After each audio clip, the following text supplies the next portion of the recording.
It's kind of weird, for a grown woman to be living with her parents. Stand on your own 2 feet, girl. Be independent. That's Ava preaching away. Little did she know those words would come back to haunt her. My name's Zoe, living the single life with my work as my partner at 35. I had relationships in my 20s, but before I knew it, I was single, cruising into my mid-30s. But hey, I haven't given up on marriage just yet. Currently, I live with my dad and mom. My job's going well, and both my parents are healthy and kicking.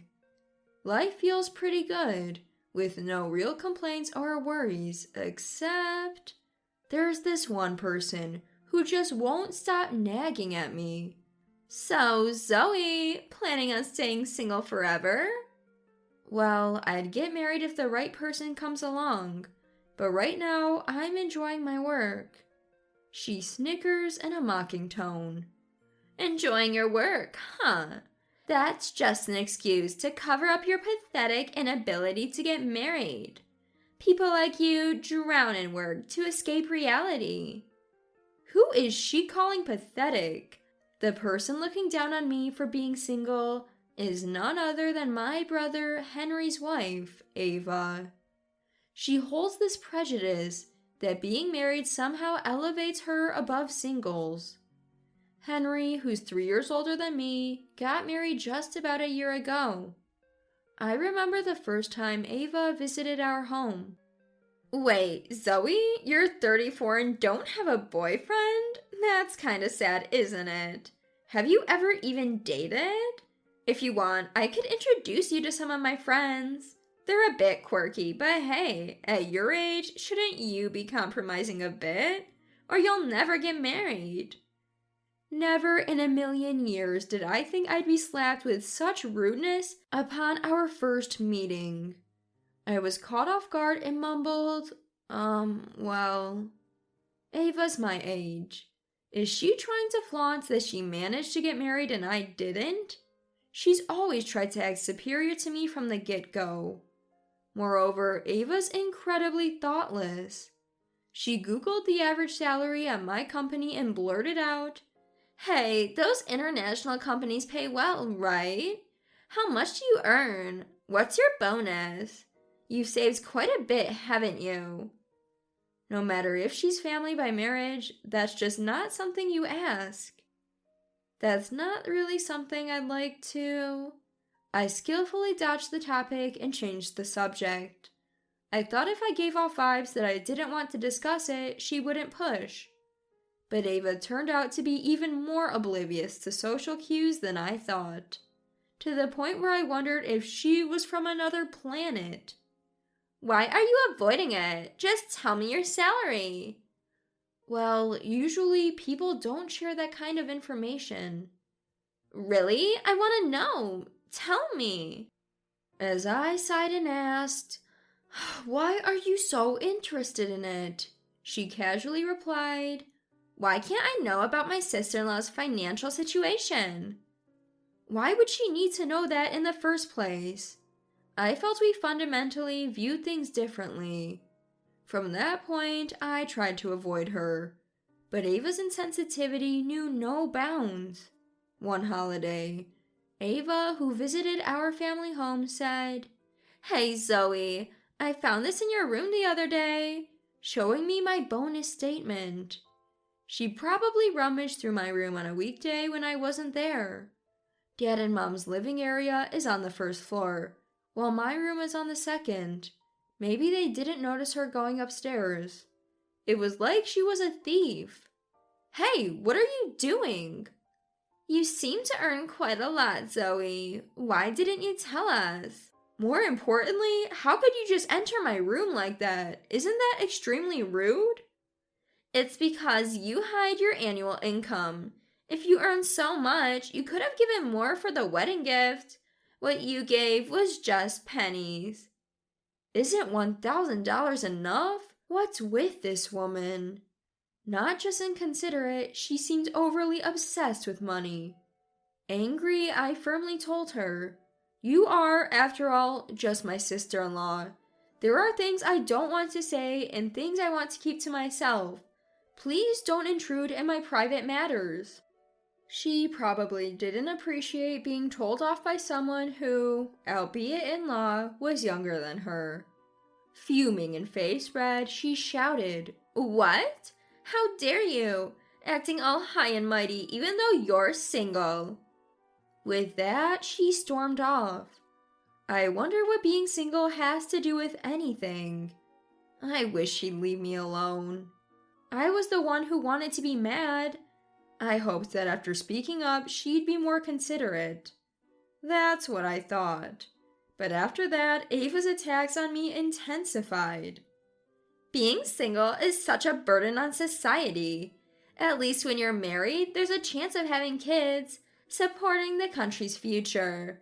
Singles are just selfish and self-centered. In front of Dad, Mom, and even other relatives, she openly criticized singlehood, making it seem like a direct attack on me.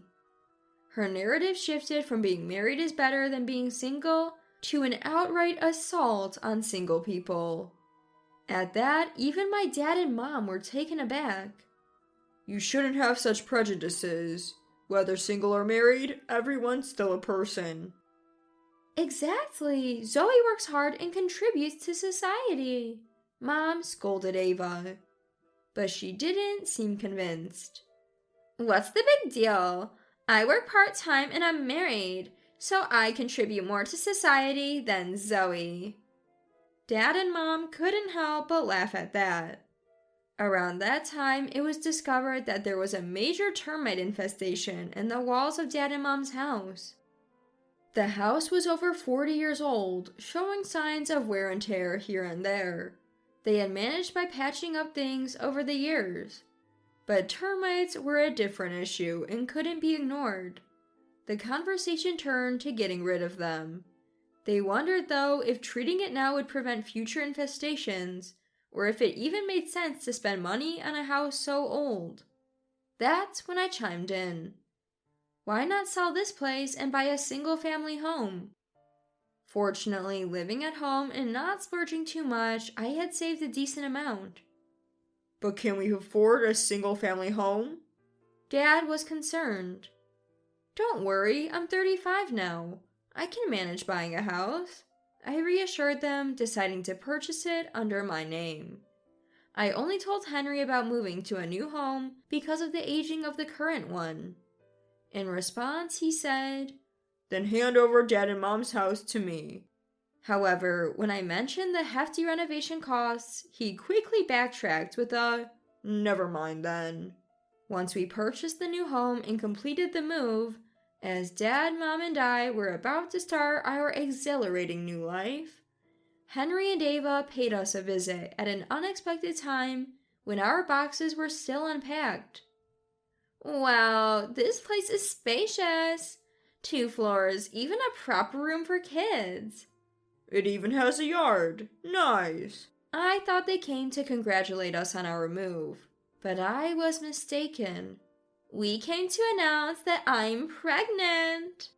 To the unexpected joyful news, Dad, Mom, and I congratulated them. "Congratulations! Take good care of yourself." "Childbirth can be tough, especially the first time. Let us know if you need anything." Both Dad and Mom looked overjoyed at the prospect of their first grandchild.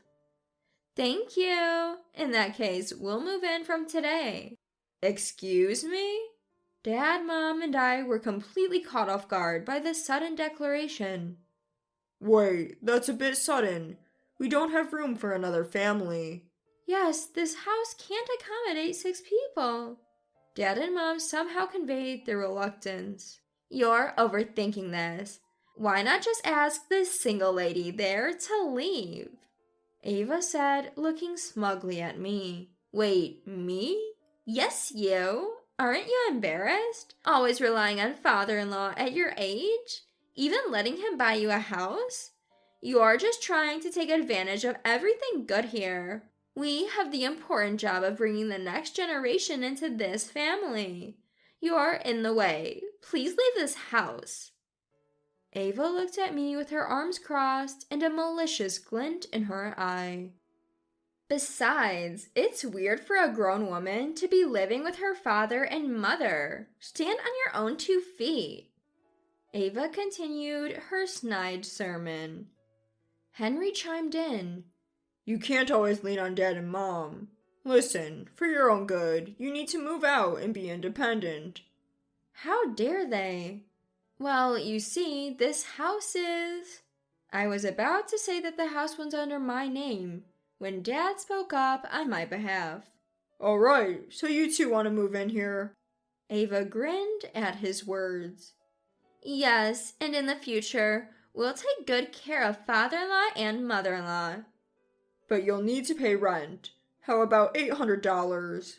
Rent? Dad, you're going to take money from your kids? If you're talking about being independent, then paying rent makes sense. Around here, $800 is the going rate. $800? That's still a good deal. Renting an entire house around here will cost more than $1,000. This area is close to the station, and the land value is high.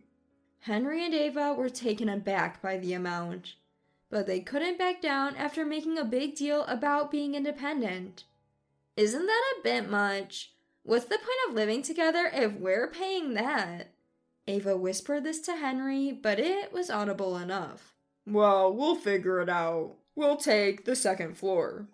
Then it's settled. Zoe, please leave soon. You're in the way.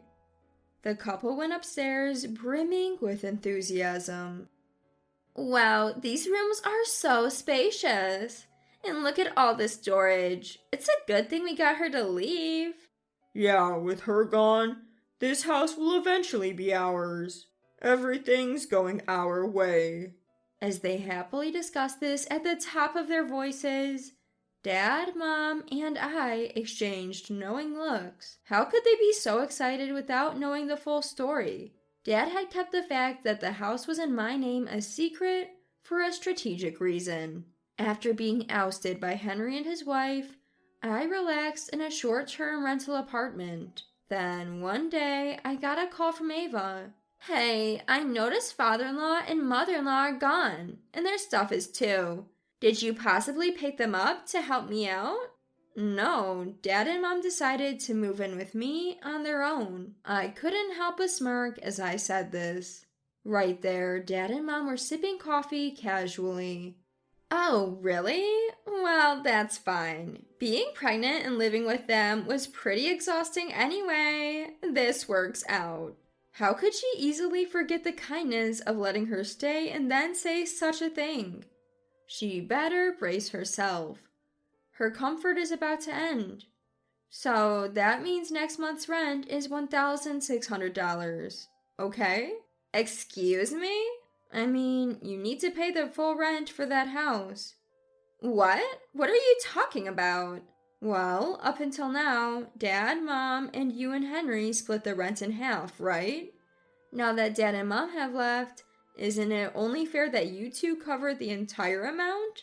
Ava seems clueless. Why are you acting all high and mighty? That house belongs to father-in-law, doesn't it?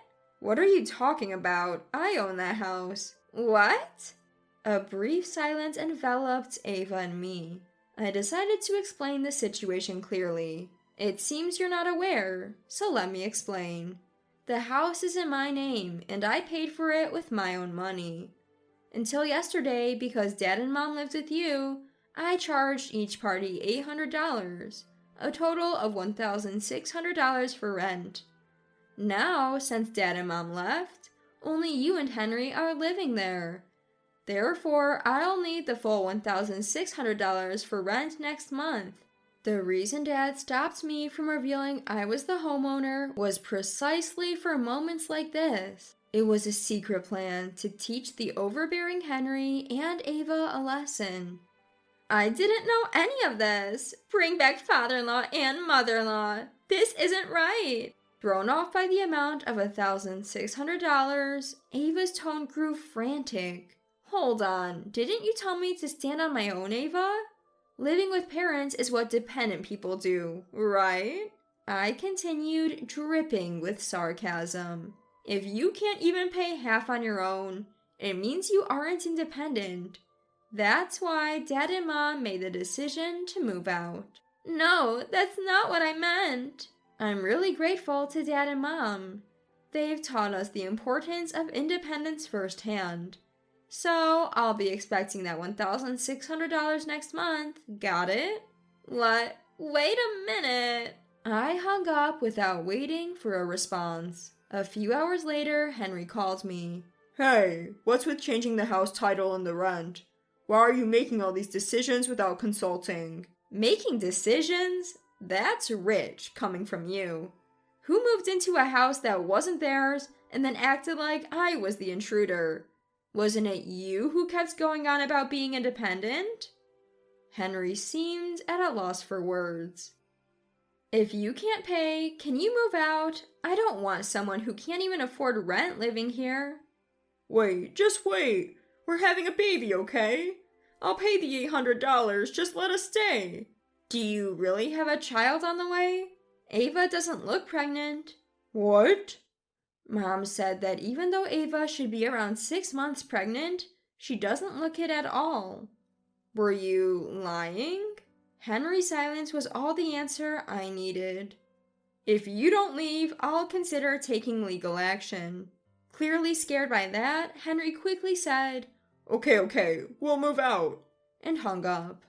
When Dad and Mom confronted Ava, she immediately admitted that she faked her pregnancy. I thought if I said we were having a grandchild, you'd be kinder to me. Father-in-law and mother-in-law always dote on Zoe and are harsh to me. But Dad and Mom were never cold to Ava. They always kept a respectful distance as in-laws and only admonished Ava when she belittled me. And yet she faked a pregnancy? Maybe she really is from another planet. After that, Henry and Ava moved out and rented a new apartment.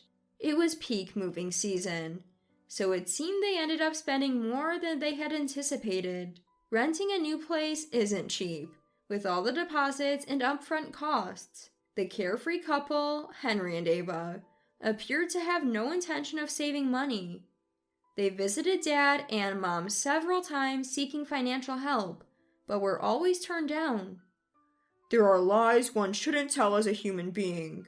I don't want to associate with someone who doesn't understand that, said Dad very rightly. From that point on, Dad and Mom kept their distance from Henry and Ava. Without any help from my parents, and unable to get a loan from the bank, Henry and Ava's life seemed to be spiraling into poverty. Well, they always talked about standing on their own, so now's their chance, right? I'm curious about how they'll manage. By the way, Zoe, Dad said with a tone of concern, I've been thinking about your future.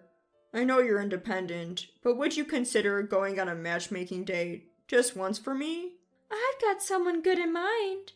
The son of a friend of ours. Why not meet him? Mom added, surprisingly suggesting an arranged date. Can I really do this? Don't doubt yourself. You're my pride and joy. Dad reassured me. Thank you, Dad. And you too, Mom. We both appreciate everything. Dad gently patted my head.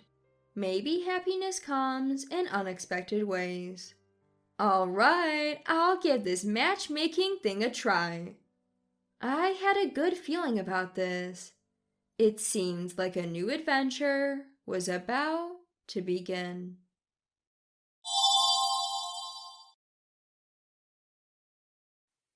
Dad's collapsed. While I was preparing dinner, my husband Caden rushed home. What? We hurried to the hospital where his father was taken. He had suffered a subarachnoid hemorrhage. By the time he was brought in, it was too late. His father passed away. My name is Alicia. Caden and I were college friends.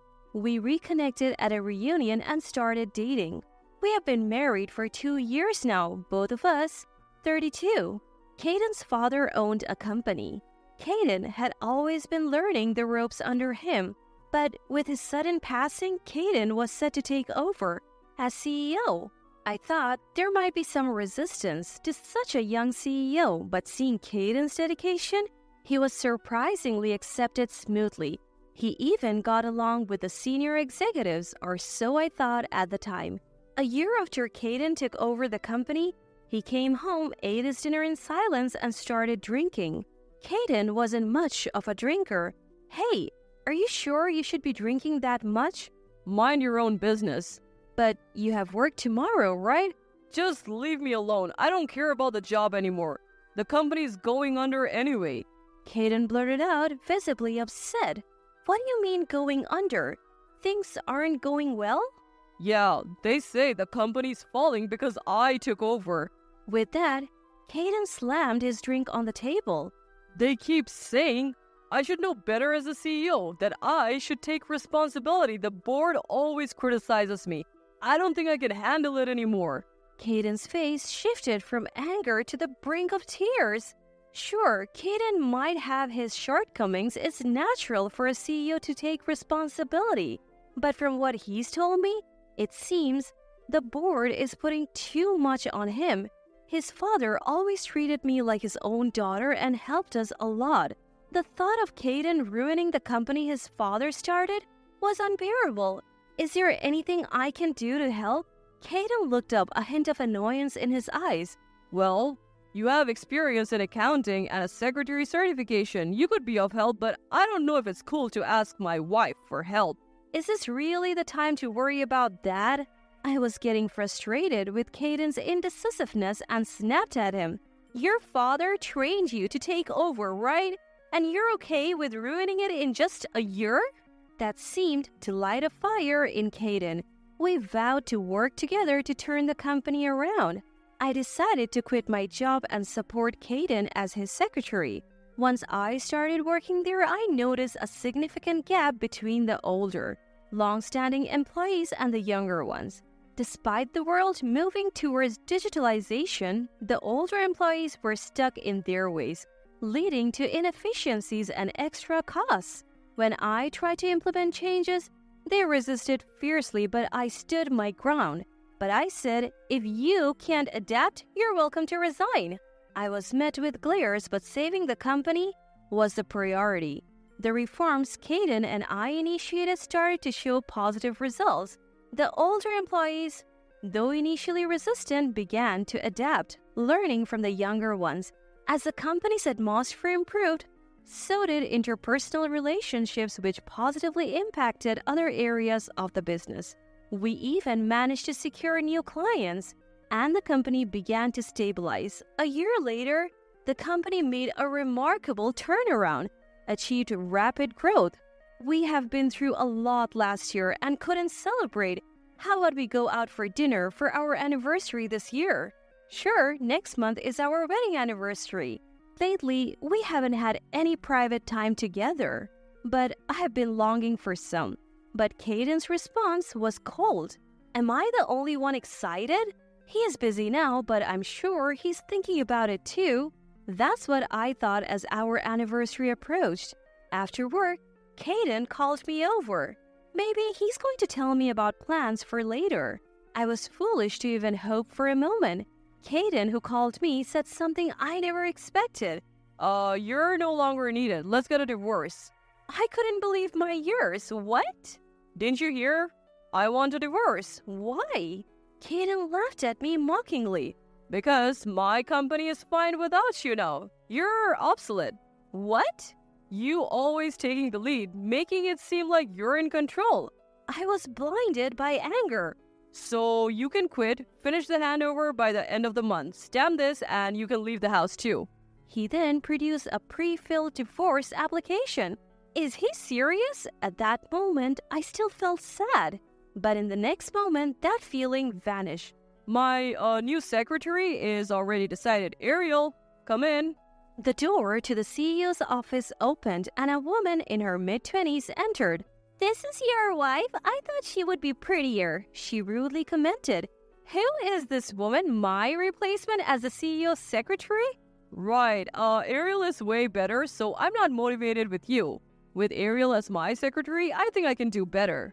For some reason, the two started getting close. Oh, I see what's going on. I reached my breaking point. Is she a competent secretary? Yeah, and as you can see, she's beautiful. If I take her around, our clients will be more lenient. Plus, what's important is my motivation as a CEO. Just her looks? I couldn't help but speak my mind. Kaden was furious. That's not the only reason. She's also excellent as a secretary. Oh, okay. Then let's switch secretaries. I'll quit today, I said, snatching the divorce application and leaving the CEO's office. I must have looked really upset on my way out. A young office worker approached me. Alicia, what happened? She asked timidly. I thought it would be rude to leave without telling anyone, so I told the young workers who were still there about what happened. What's gotten into the CEO? This company was saved thanks to you, Alicia. The employees sympathized with me, but I didn't care about Kaden anymore.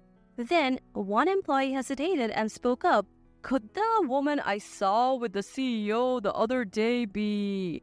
Several people reported seeing Kaden with that woman. Apparently, she had been around for a few months.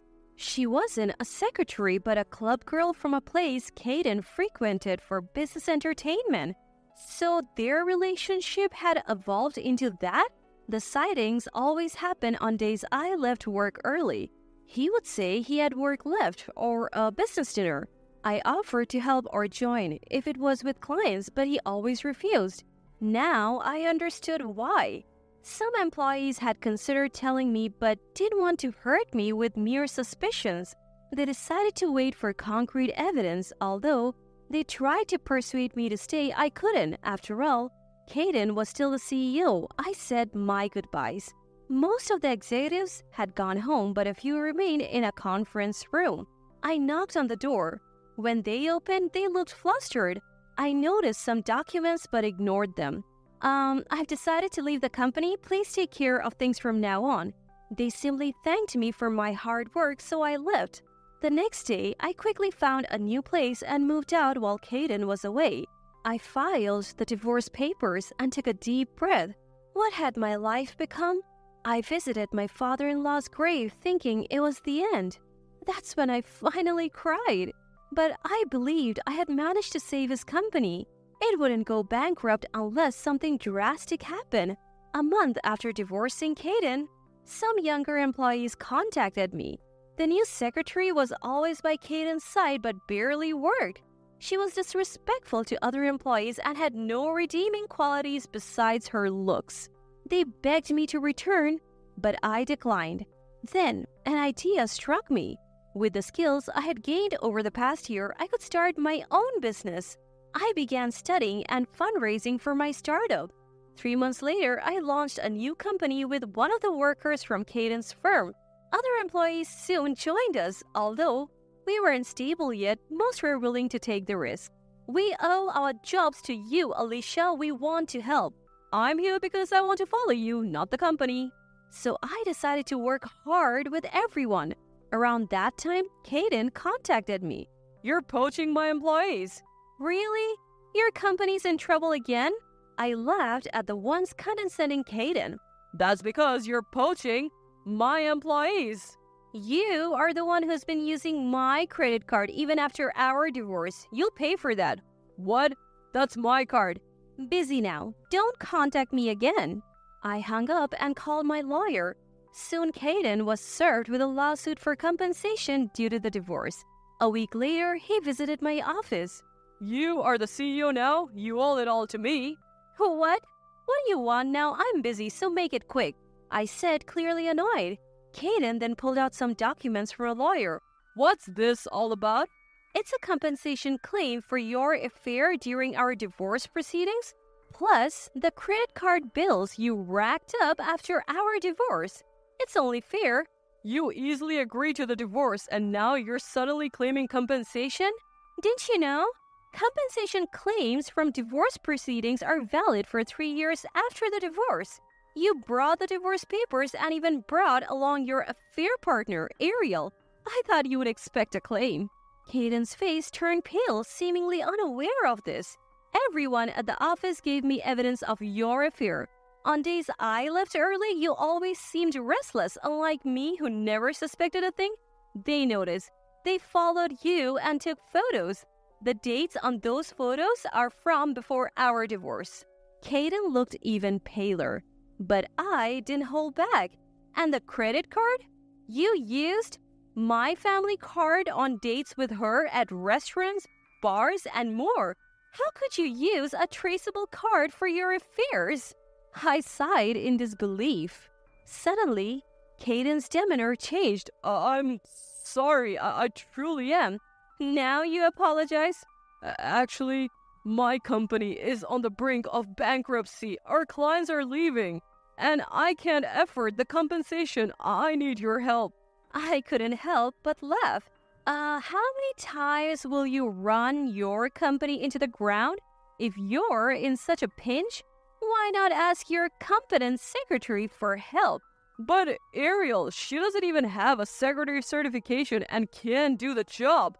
My laughter grew louder. You said her beauty would charm clients, right? But when I took her to the clients, she was so rude that we lost more and more of them. Now, only a couple of companies whose older CEOs like Ariel remain. Huh, figures. Those companies that left you, they're now our clients. What? I didn't steal them. It's natural for companies to seek better partnerships. No way. By the way, are your company's executives still around? Well, only the younger ones moved here. The older ones are still executives. You should investigate them for embezzlement. Embezzlement? Yes. I noticed some suspicious financial activities. I wanted to discuss it, but you dismissed me. Maybe now you can save your company? They probably made you CEO because they thought they could easily embezzle. Kaden was speechless, but I wasn't just being kind. So you'll probably save your company. Make sure to pay the full compensation from our divorce in one go. Considering the division of assets, you can't afford it. Don't come here anymore. You're a distraction. I sent a dejected Kaden away and got back to work. Later, I received the full compensation from Kaden and Ariel. As for his company, they are suing the executives for embezzlement, but it seems they will go bankrupt.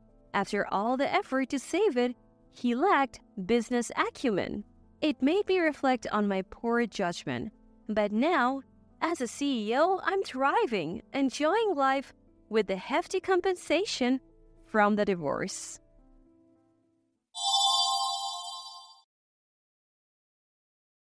I'm Chloe, a 36-year-old mom with a past marriage under my belt.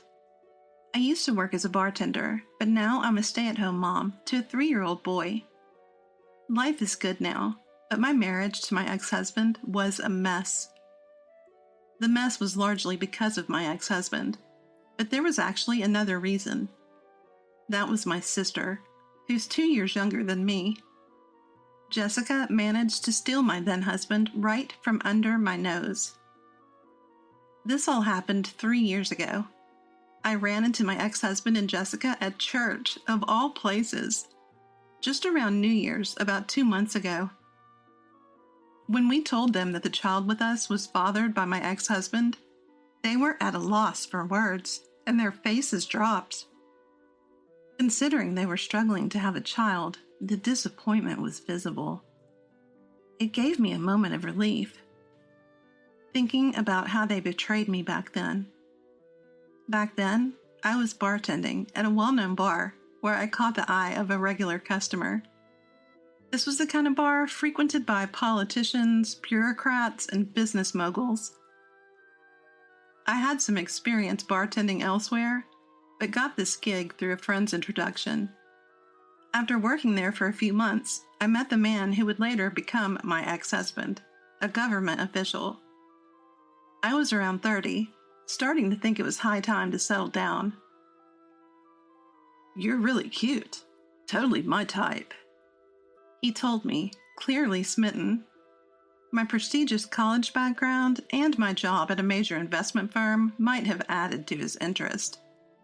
Honestly, I didn't care that he was a bureaucrat, but his flattery had me hooked. "I would never do anything to make a beautiful woman like you sad," he said. In hindsight, I deeply regret believing those words. Our marriage lasted only 2 years. The only time I felt happy was during the first 2 months. Despite his demanding job, my ex-husband always showed me a smiling face when he came home. But eventually, those smiles disappeared. To cut to the chase, my ex-husband was careless in his relationships with women. Believing that all social engagements were part of work, I later found out that he had been flirting with women at every party he attended. Back then, I had no idea. "You must be tired after all that networking today. Want to take a bath?" I would always say, caring and supportive. What a fantastic wife I was. But after only 6 months, he would brazenly say to me, "Stop worrying about me. Just be thankful you're living a good life because of me." Still, I convinced myself that he was just tipsy and let it slide. Looking back now, I feel like crying from the sheer effort I put into our relationship. I have a younger sister, 2 years my junior. We look nothing alike, and our personalities are polar opposites. Growing up, Jessica always wanted what I had. She would beg my mom for the same beads and hair accessories that I had in my jewelry box. Eventually, Jessica stopped asking Mom and started taking them directly from me. When I confronted her, she'd cry and say, "But everything that belongs to you belongs to me." My little sister was a bully. That little bully grew up to be an adult bully. After a year of marriage, we attended a family event at my parents' house. My husband was there too. My husband had seen Jessica a few times before, but it seemed like they had a little chat this time. I overheard him talking briefly to Jessica. "You're quite different from your sister. A different kind of beauty," I overheard him say to her. It's likely that from that moment, Jessica set her sights on my husband. After that, he seemed even more disinterested in me than before. "Hey, are you free next week? There's this restaurant I want to try." "Forget it. You know I'm not available, so why even ask?" I put up with it for a while, because we both shared the desire to have children. Love might be gone, but the desire for a child remained. However, tests at the hospital showed that the problem lay with him, not me. Despite the diagnosis, we both continued to seek treatment. In a blink, a year passed. By this point, I had stopped worrying about what my husband was doing or where he was. I knew that if I even asked him to stop, he wouldn't listen. I figured he was involved with multiple women. But I never thought one of those women would be my own sister. I was utterly blindsided. It wasn't some revelation that made me realize my husband and Jessica were having an affair. "You know, sis, your marriage is pretty much over, but if you're not careful, you'll lose more than that," she hinted. "What are you saying? Don't tell me you..."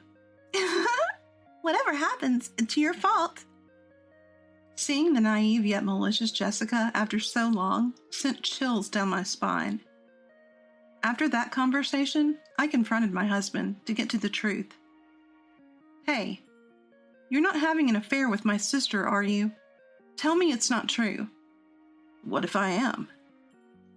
"Don't dodge the question. Just tell me." "God, you're so annoying." "Fine, yes, I am. So, what now? Want a divorce?" "You're the worst. Do you even realize what you're doing?"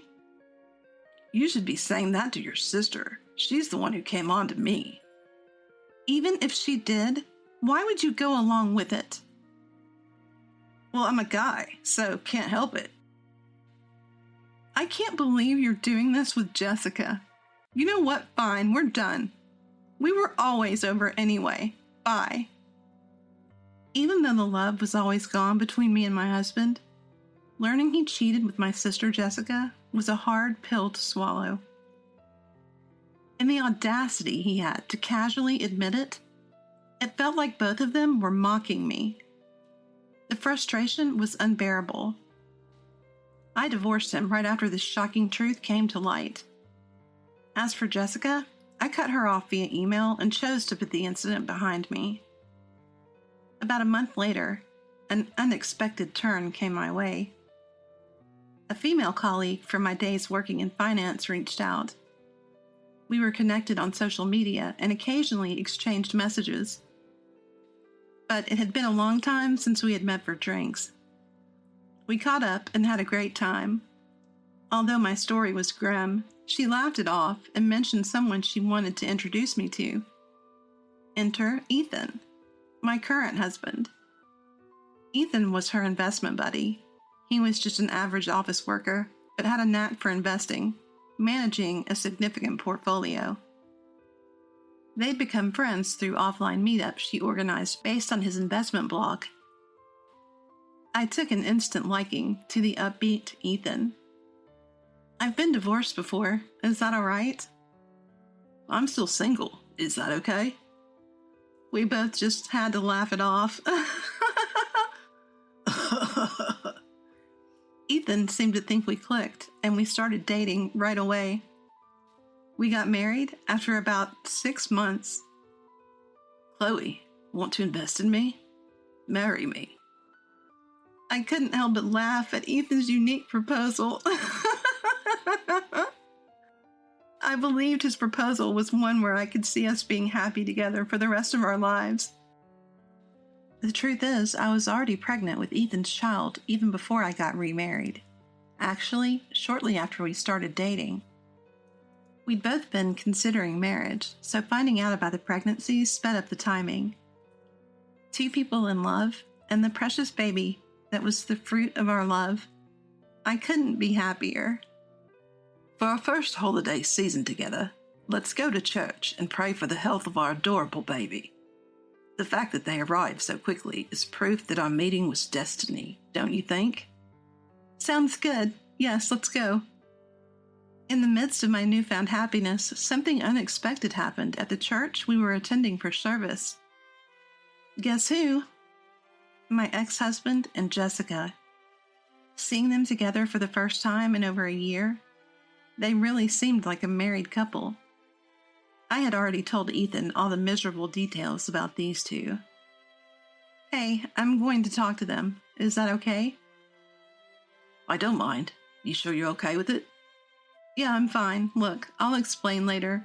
But can you play along that this baby is my ex's child? As my ex-husband and Jessica approached us, we pretended not to notice and went up to them. Wow, what a coincidence. It's been ages, sis. Jessica's face, which I hadn't seen in a long time, seemed even more twisted than before. How nice to see you 2 look so happy together. We are. We're officially married now. Nice to meet you. I've heard so much about you. Really? Like what? Anyway, why'd you go and have a baby with this guy? He doesn't look like he's got much of a future. Poor kid. Don't ever become the type of person who can only judge others by their looks or titles, okay? Ethan said this as if he was talking to the baby, but the snide remark was clearly aimed at Jessica. Bold words for a first meeting. Do you even know who I am? Of course, you're some kind of big shot, right? Nice to meet you, by the way. Do you realize that this is actually your child? At Ethan's statement, my ex-husband and Jessica froze. They seemed completely baffled. What are you talking about? Stop joking. Jessica, who was eager to have a child, looked incredibly frustrated. It turns out they still hadn't been able to have children. Actually, right after we got divorced, I found out I was pregnant. Surprising, right? Not that it's your child, but that I finally got the child I've been wishing for. I met Ethan soon after, and we got married. He agreed to raise this child with me, unlike you. You're kidding, really? Why hasn't it happened for us? Why can't we have a child? I don't know. Maybe because karma is real. Maybe if you start doing good deeds, like volunteering or donating to charities, your wishes will come true. Since you're at church, why not pray for that? You can't be serious. There's no way I can let this guy raise my special child. He comes from a line of bureaucrats. This can't happen. Both of them were completely rattled. Jessica looked like she was about to cry, frantically trying to gain some sort of upper hand over us. Look, I talked to Mom. This guy's just an office worker, raising a child with a man who doesn't even make that much. That's just asking for this kid to be unhappy. And let's not forget, the child's biological father is from our family. Shouldn't we have the right to raise them? Am I wrong? Absolutely. And you know, even after the divorce, if you knew you were pregnant, you had a responsibility to tell me.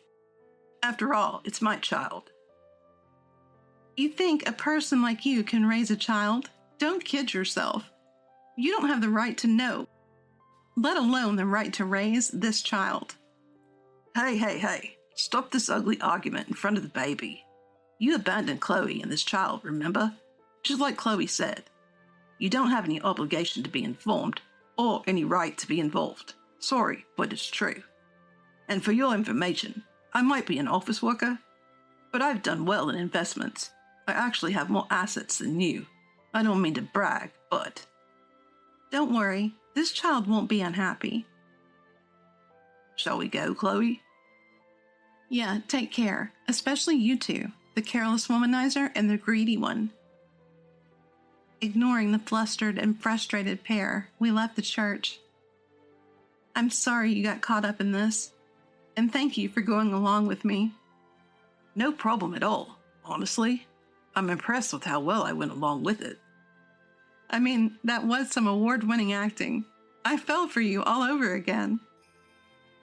I never thought I'd end up at the church for the sake of this child, let alone run into those two there. But thanks to that, I was able to get back at my ex-husband and Jessica. I was secretly waiting for this moment. The moment I saw them at the church, it hit me. I could make them squirm with a lie, claiming the baby is from my ex-husband. I'm fully aware it's a cruel lie, generally speaking. But let's not forget the heartless things those two have done to me in the past. No regrets. It was a necessary lie to maintain my sanity going forward. Mom, you don't have to tell Jessica about me, okay? You know the situation, right? Oops, my bad, but what happened to that girl? Don't worry about it. Sorry for all the worry I've caused you. That's what I wanted to say. It's okay, as long as you're healthy and happy. You're getting along with your current partner, right? Absolutely. I'm scared of how happy I am, actually. Having daughters who've swapped the same man as their husband would have been a big worry for Mom. I was always concerned about how this could be a strain on her heart. And the fact she's living alone in the family home since my dad passed away, that's another concern for me. When I mentioned this to Ethan, he was the one who suggested we should move in with Mom. Are you sure? I really like your mom, Chloe. She's a fun person. Living with her would be like having two Chloes around. It'll be fun. Well, should I take that as a compliment? It made me realize how understanding he is. Plus, Mom would be thrilled to see her grandchild every day, and we'd have an extra pair of hands to help with the kid. I can't thank you enough, Ethan. So, you love me even more now? Let me think about that. What do you mean, let me think? The peak of happiness is still ongoing.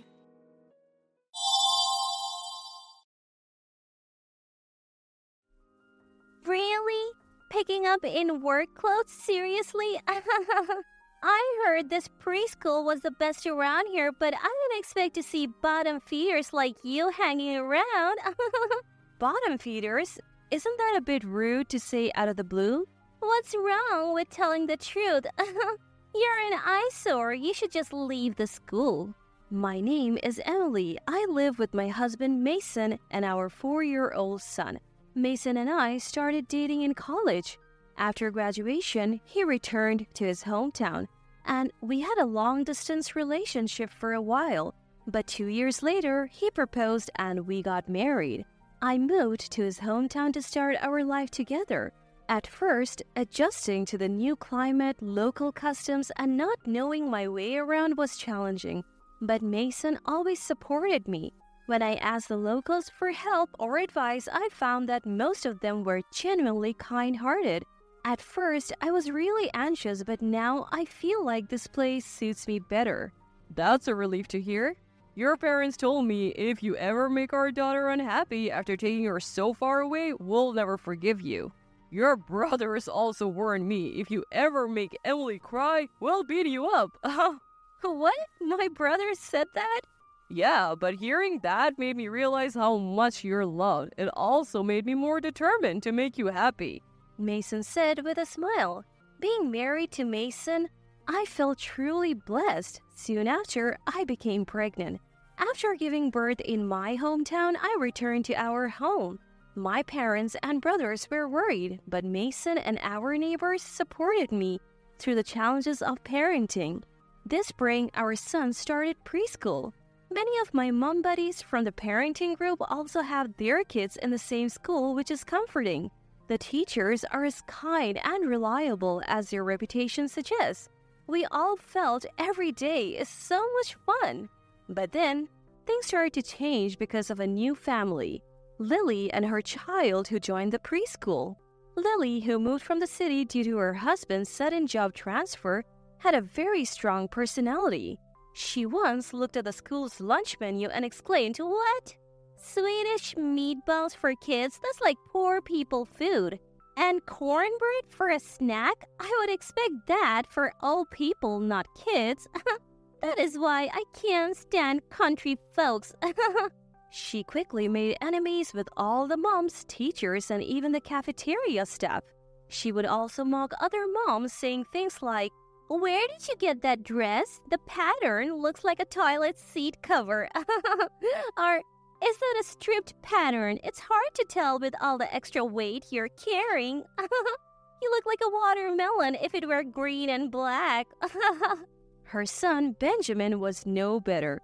He would tease other kids, saying things like, "When your mom walks, the ground shakes." The teachers and principal would reprimand him, but Lily would just say, "Oh, so you get scolded for telling the truth in this school? Country life is so strange. I wonder if sensitive souls like us can really fit in here. Living in the countryside can be so daunting. I wonder if sensitive folks like us, parents and child, can really manage." The exaggerated way she said it made it clear, like mother, like son. I was naturally one of her targets, but I felt she teased and made snide remarks at me more persistently than the other moms. I wondered why. Then Mason said, "I'm sorry, the reason Lily is so hard on you might be because of me." Confused, I asked what he meant. He revealed, "Actually, Lily's husband is my half-brother." According to Mason, after his biological mother passed away, young, his father, Ryan, remarried. Ryan's new wife, Fiona, gave birth to Lily's husband, Tyler. You remember only Ryan attended our wedding, right? Yes, after Fiona had Tyler, I felt out of place at home. I grew up with my maternal grandparents. My uncle's family lived there too, and they treated me like their own. They are really kind to me too. To be honest, my connection with my dad was just him sending child support. I never really felt like his son. I even debated inviting him to our wedding, but my uncle said, "He's still your father," so I did. I get that you and Lily are related by marriage, but why is she always picking on me? Apparently, Lily's husband, Mason's half-brother, often visits Mason's company for business. Once, Lily saw him and ranted, "Why does my elite husband have to bow to a factory worker like you?" Although Tyler and others calmed her down, she probably held a grudge, and that's why she's been nasty to me. Lily doesn't know I'm Tyler's half-brother. If she bothers you too much, let me know. Mason offered, but I figured she would get bored eventually and decided to ignore her. Today was Family Day. The daycare our son attends combined Mother's and Father's Day into a Family Day event for kids to show gratitude to their families. There were performances, and I enjoyed taking photos and catching up with other parents. The only downside was Mason couldn't attend due to work. It's work, I'll show him the photos later. But Mason managed to finish up and arrived just in time. As we were about to leave, Lily approached. Seriously, work clothes to pick up your kid? How could you show up like that? People turned to look. The atmosphere grew tense, but Lily seemed oblivious. She continued, honestly, low-class workers have no shame, and on top of that, you're from the countryside, such a hopeless case. This daycare isn't for low-class families like yours. She then approached our son. Being low-class is genetic, you know. It's sad you were born into it. She laughed. There was a collective gasp from the parents. But Lily seemed to think they were on her side. I stepped in. Lily, don't say such things in front of the kids. But when I saw Mason's face, I was at a loss for words. Oh, am I being rude? But it's the truth, isn't it? Lily's once cheerful face turned cold and calculating. Yet, she seemed oblivious to the change in Mason's demeanor. She continued to smirk and provoke me, seemingly unaware of the disapproving looks from the surrounding parents. Just then, Lily's husband Tyler pulled up in a flashy Mercedes, honking loudly. Sorry for the wait, Lily. I'm here to pick you up, he said as he approached. Before he could get to her, the principal hurried over. Lily, I'm sorry for the short notice, but we would appreciate it if you could refrain from accompanying your child to school for a while. What? Why? Why? Are you siding with these country bumpkins? Lily snapped at the principal. I'm not siding with anyone. Every child in our care is precious to us like angels. So, you're saying my child isn't welcome here? No, your child is one of our angels. It's you we would prefer not to have around, the principal said firmly. Tyler, confused by the situation, asked, excuse me, what's going on? Before the principal could answer, Lily pointed at Mason, me, and our son. Look, this low-class worker in his dirty work clothes is an eyesore. I tried to put him in his place, and now they're treating us like this. Realizing who she was pointing at, Tyler's face turned pale. But Lily continued her tirade. This is why I hate country folks. They're just jealous of us. Feeling uncomfortable, I said, Lily, maybe you should take a look around and see how everyone's reacting. She looked around and noticed the circle of parents and their partners, all with disapproving looks. Why are all of you staring at us like that? She asked, trying to grab Tyler's hand, but he pulled away. Holding their child, Tyler shouted, I had a feeling you looked down on people, but I never thought you would be this shameless. He then approached us, deeply bowed, and said, I'm truly sorry. I'll come to apologize properly later. Lily was stunned. As Tyler walked away without looking back, she shouted, What's going on? Why are you siding with a low-class worker? Before Mason or I could respond, the principal explained that Mason's company, run by his maternal family, is one of the largest in the area. Many parents at the school work there, and almost everyone in the community has some connection to it. But still, Lily tried to argue. Mason interrupted. Our company doesn't only work with your husband's firm. We have been doing them a favor by taking on their low-profit projects. I can ignore personal insults, but when you hurt my child, that's where I draw the line. We'll be cutting ties with your husband's company. Fine. We'll find another supplier. My husband will probably be happy not to deal with this backwater place anymore, Lily retorted. As other parents began to leave, Lily realized she had no ride home. She tried asking the few remaining parents for a lift, but they either ignored her or audibly scoffed. The school, known for its vast playground and private farm, was located quite a distance from the town center up a hill. Eventually, only our family remained. Lily, seemingly desperate, approached us. You'll give me a ride home, right? Mason quickly retorted. I don't think someone like you would want to ride in a car owned by a low-class worker like me, right? leaving Lily stunned. Lily tried to get a ride from the teachers, but they all claimed they were busy. She then tried to call a taxi, but due to a country music concert in the neighboring town, none were available. She decided to walk home, but her 2.75-inch heels weren't suitable for the journey. By the time she reached the bottom of the hill, she was a mess. After numerous calls, Tyler finally came to pick her up. However, he had already heard about Mason's decision to halt business dealings. This led to a massive argument in the middle of the street, which escalated to the point where the police were called. The next morning, Tyler, accompanied by his boss, visited Mason's company to apologize. However, after hearing the full story, the company's management was furious. They decided to continue their business dealings but refused any further discounts. Tyler left looking defeated. Word of Lily's outburst spread quickly in the tight-knit community. She became the subject of whispers and giggles wherever she went, eventually leading her to become a recluse. Tyler, blamed for causing issues with a major client, was transferred to an even more remote location. As for me, I continue to enjoy my days, juggling parenting and household chores. Surrounded by the smiles of my loved ones, I realize that happiness can be found anywhere.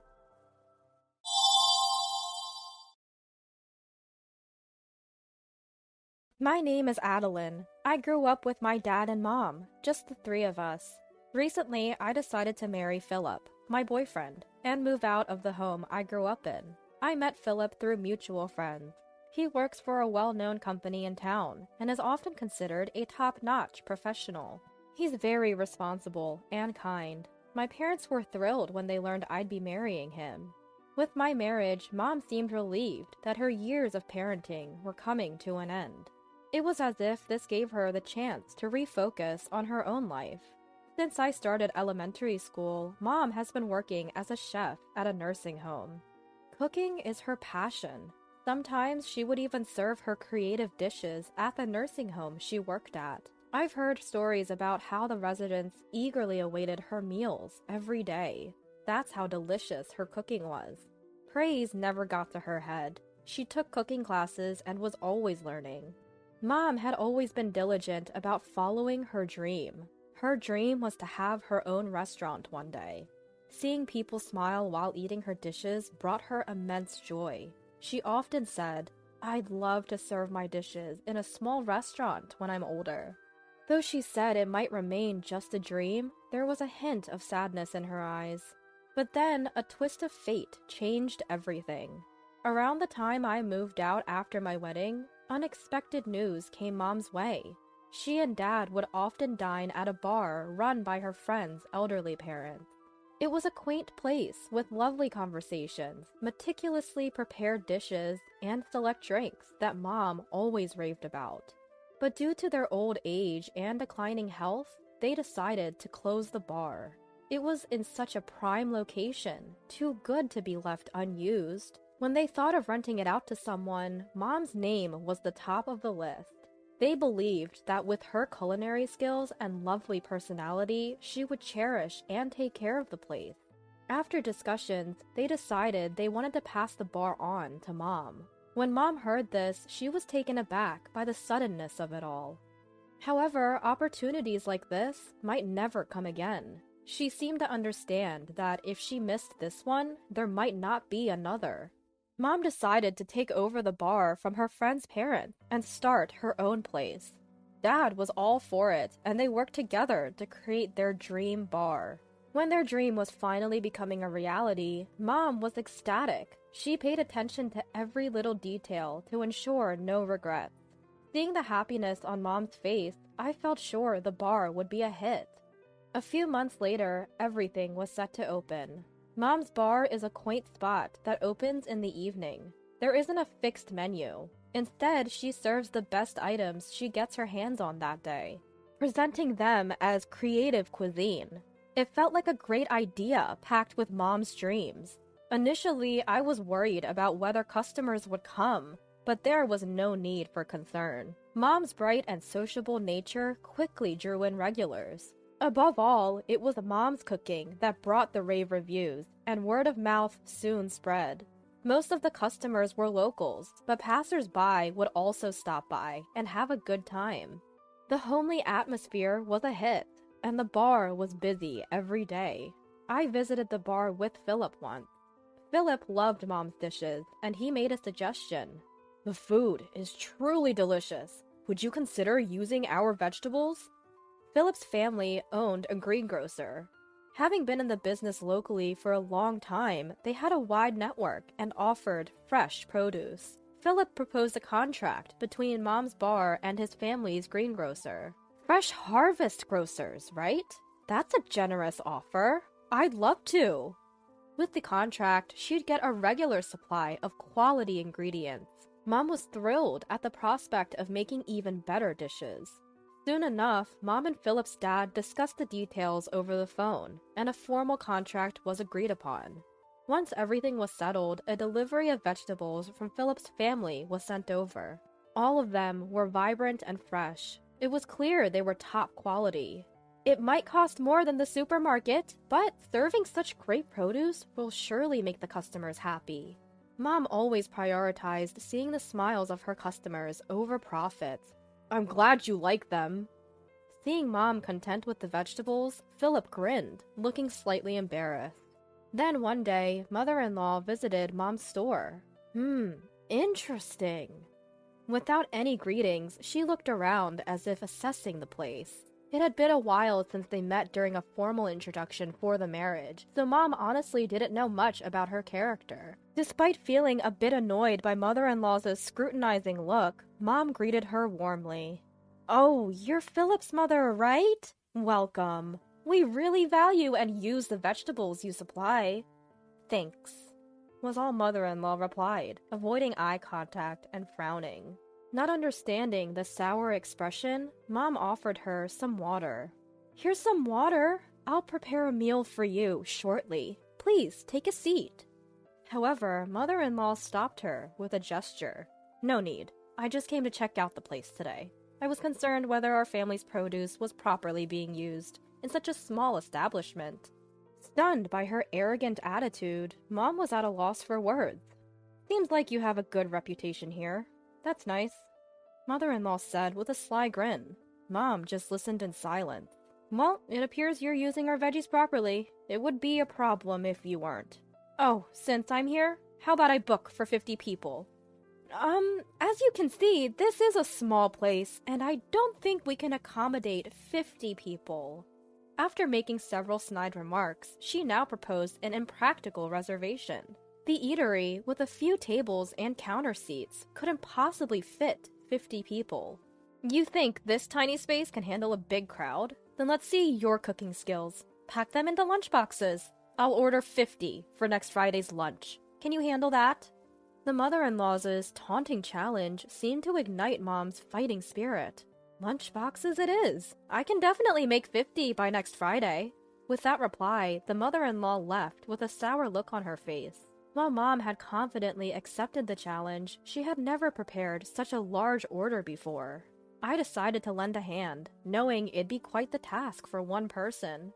But Mom was so skilled. I often felt she didn't even need my help. I just focused on packing the food so it looked as appetizing as possible. Before we knew it, we had only 10 minutes left to the mother-in-law's pickup time. We managed to create vibrant, tasty lunchboxes on time. This has to be perfect. I put my all into it. There's no way she can complain now. Mom looked really proud of her accomplishment. She had probably been planning the recipes for this day. I noticed several detailed recipe notes pinned up in the kitchen. Clearly, she was very dedicated to this task. But as soon as the noon hour approached, there was no sign of the mother-in-law.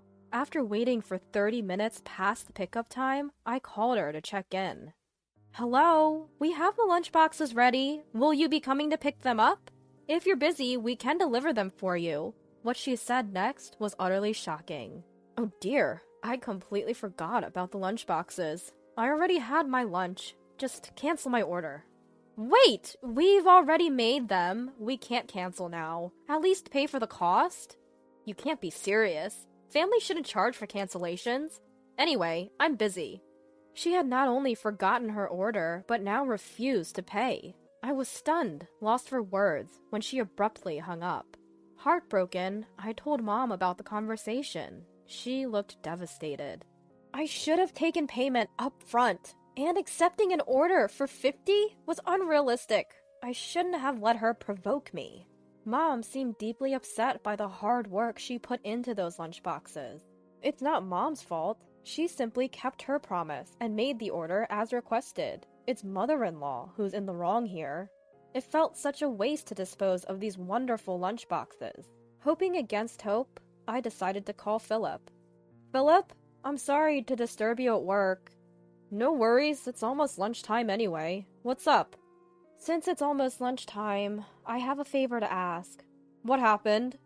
Well, mother-in-law had placed an order for 50 lunchboxes today, but she canceled at the last minute. I didn't want them to go to waste, so I was wondering if anyone at your office would want them.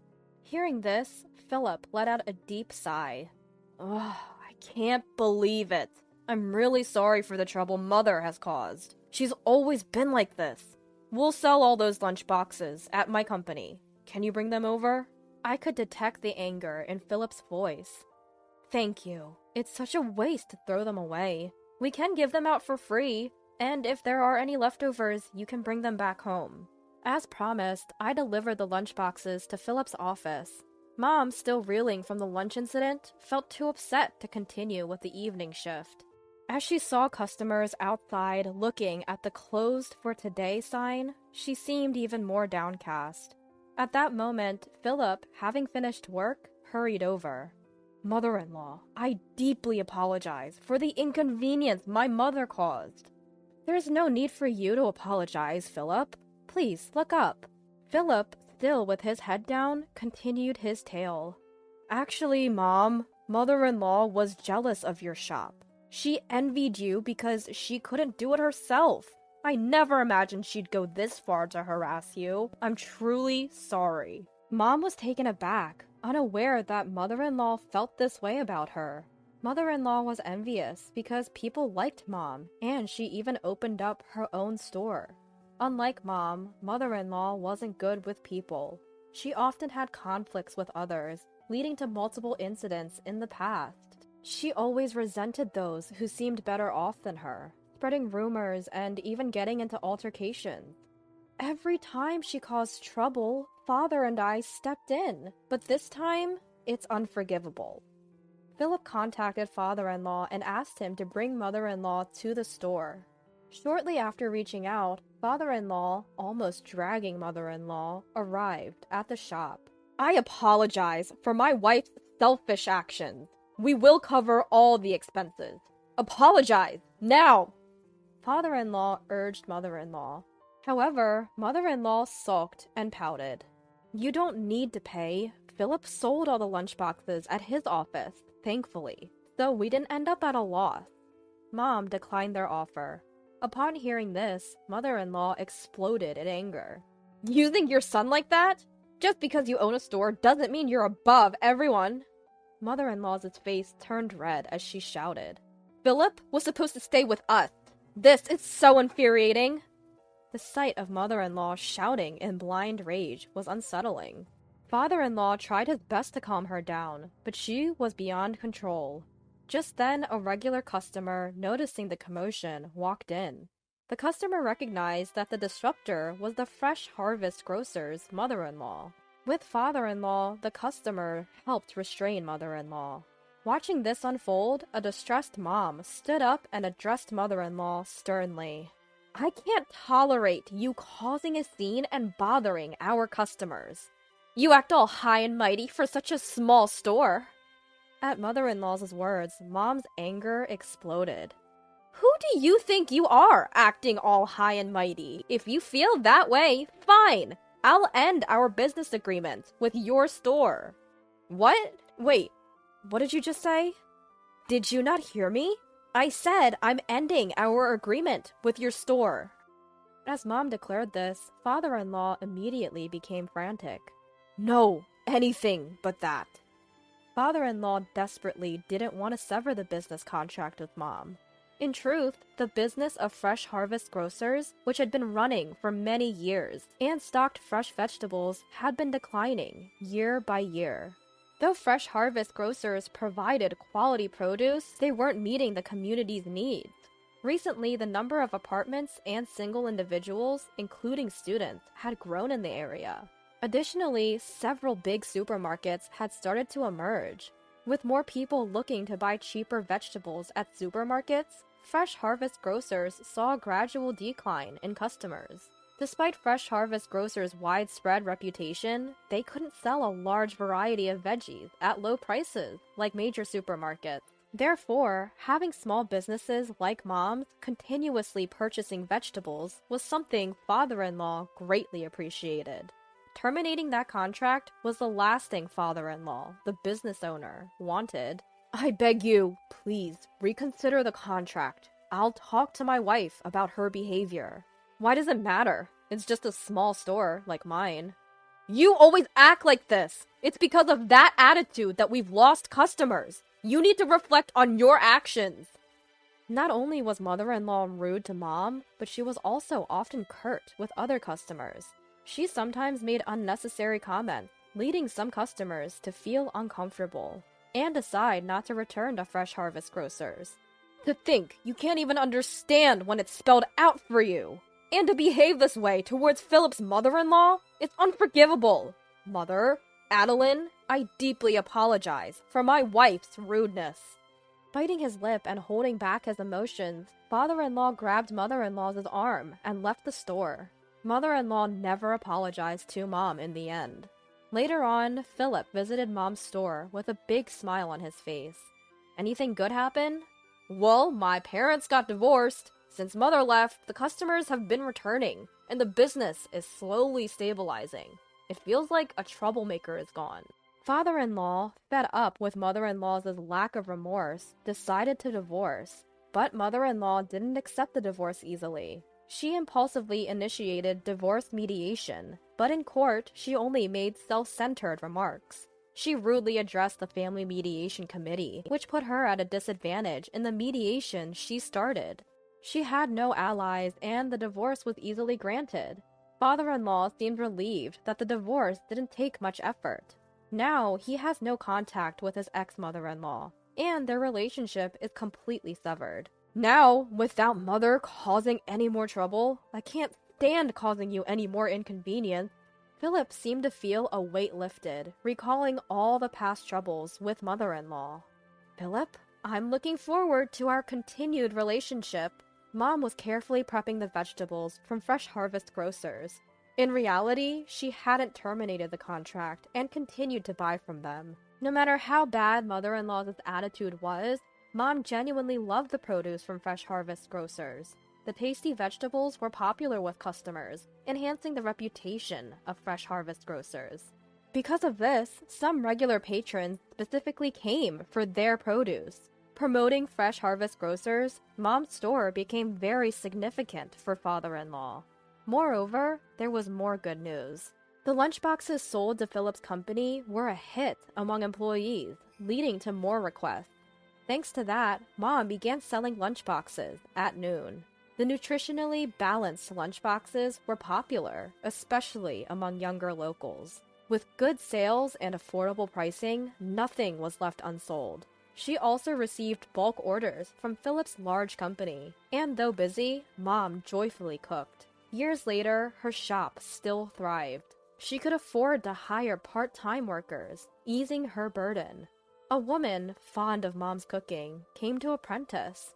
I never thought I'd become a master. It's embarrassing to call myself that. Fulfilling her dream of having her own shop, Mom's next dream was to sustain it. She thought of entrusting her dream to this woman. As Mom adeptly taught the apprentice, she indeed looked like a master chef. I want to keep enjoying Mom's cooking, so I wholeheartedly support her dream of continuity for her shop.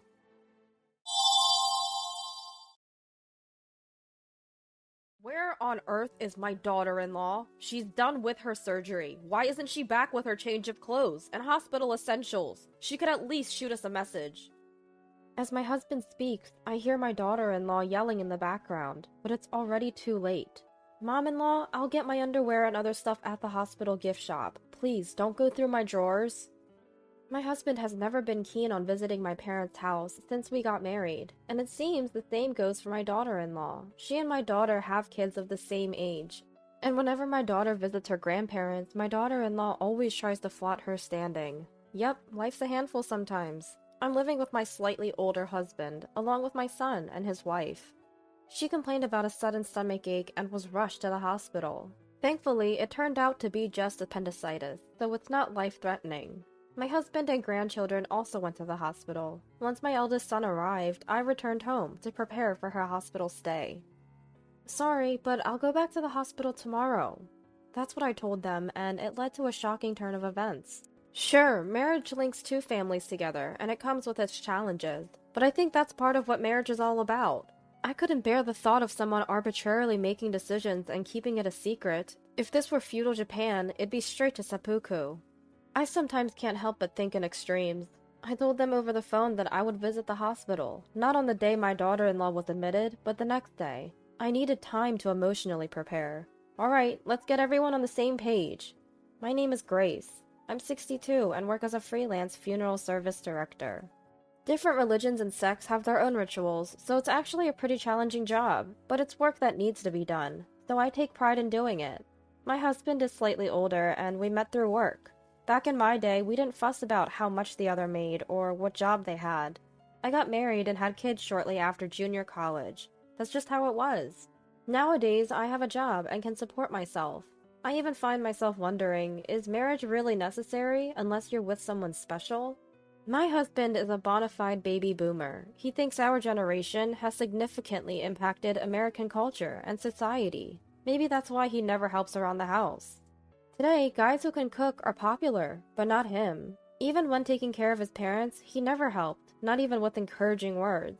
So I was planning on divorcing him after his parents passed away. But we've spent so many years together, it's not that easy to just cut him off. My husband has retired from work and is now leading a relaxed life. It seems that he's become more mellow because of it. That's what I thought until my daughter-in-law came into the picture. Though he doesn't have many hobbies, he wanted to keep active and extend his vibrant years, as he put it. So he started going to the library. He claims that reading stimulates the brain and that walking around looking for various genres of books also strengthens his legs. But it seems like the only books he actually borrowed were at the beginning. I can only picture him nodding off in the library chairs. Moreover, he never helps with household chores, so juggling that with my job was quite tough. But things got easier when my son and daughter-in-law moved in with us. She's a homemaker, and I'm truly grateful that she helps around the house. My son and daughter-in-law got married 3 years ago and have a 2-year-old boy. The grandchild is adorable, and I can't help but spoil him, much to my own detriment. Despite minor issues, I thought these days would last a long time. I have a daughter. She's 2 years younger than my eldest son. She's the same age as my daughter-in-law, and they gave birth around the same time. My daughter lives nearby and visits often. Maybe that's why they always try to show off their own standing. It's like they're competing to prove whose child is cuter. Oh, you're visiting again? Is it bad to visit my own parents? That's not what I'm saying. Awkward silence falls. Look, the grandchildren are playing together nicely. Isn't that enough? Well, I plan to enroll mine in preschool next year.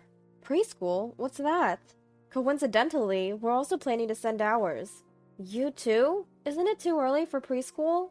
Mom, please keep quiet. Starting at 3 is already late, you know. Exactly! Haha.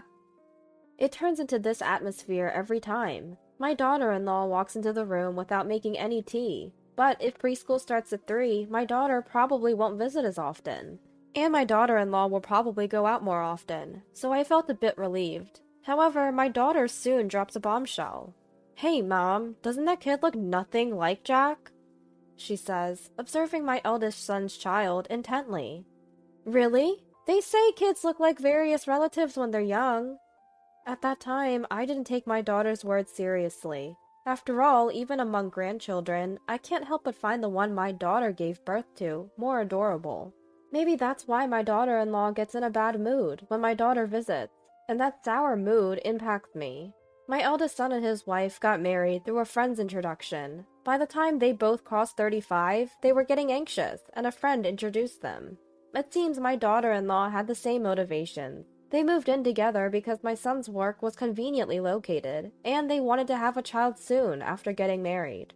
The following year, they had a child, and she became a homemaker. Very much the diligent, perfectionist, middle-aged person. I heard she used to be a wedding planner, quite the opposite of me. She resigned because she wanted to focus on parenting. My daughter-in-law apparently plans to return to work once the kids are a bit older. She once told me she never compromises on housework. During her long years of being single, she learned all about chores and cooking. Every month, she decorates the house with seasonal flowers and is picky about the ingredients she uses. For holidays like Easter, Halloween, and Christmas, she goes all out with decorations. She's a great cook, and her cleaning is impeccable. On the flip side, ever since she moved in, she won't let me lift a finger. "You've been working, mother-in-law. You should rest." "It's no big deal, really. This is my job after all," she'd say, not even letting me clean up after meals. She's even rearranged the flow of household chores in various setups. Apparently, she switched the contents of the drawers too. She's labeled everything so you know exactly where things are at a glance. My aging husband loves the changes, but it's left me feeling like this isn't my home anymore. "Mother-in-law, you put the towels in the wrong place again." Old habits. Sorry about that." I'm constantly being corrected. I just wish she'd consult me before making changes around the house. My husband is from the baby boomer generation. People say that they like to go with the flow and follow trends, but he's not like that. My husband is pretty indifferent and doesn't like being part of a group. He's not one to follow trends either. Maybe that's why he's always been reluctant to interact with my family. It's been that way since we got married. While we often hear about living in an era where people could live to 100, studies show that men typically live to about 76 and women to about 81. My dad passed away from illness 2 years ago. He lived a bit longer than the average life expectancy, making it to 78. My mom now lives with my sister, who is 3 years younger than me. One day, my husband randomly asked, "Is your mom still, healthy?" "Yes, she just has high blood pressure at the moment. Otherwise, she's fine." The average lifespan for American women is around 81, you know." "So what?" "How old are you now, mother-in-law?" "I'm 81. What's your point?" "You better warn her to be careful then." "Careful about what? Don't be ominous." "Well, you're a funeral director, so you'll know what to do." My husband would say something like that and then quickly make himself scarce. I was at a loss for words.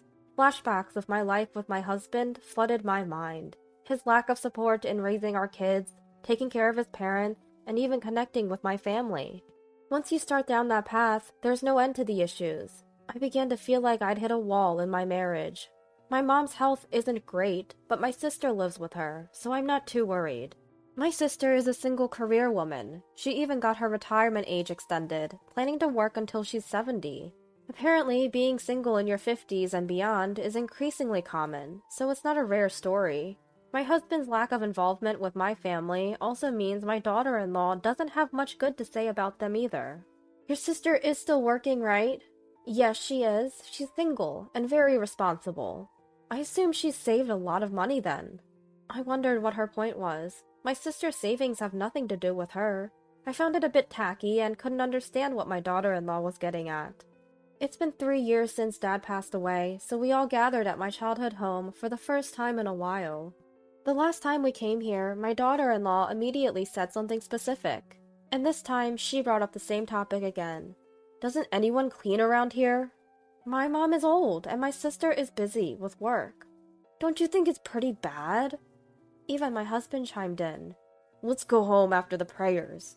"Enough! Both of you!"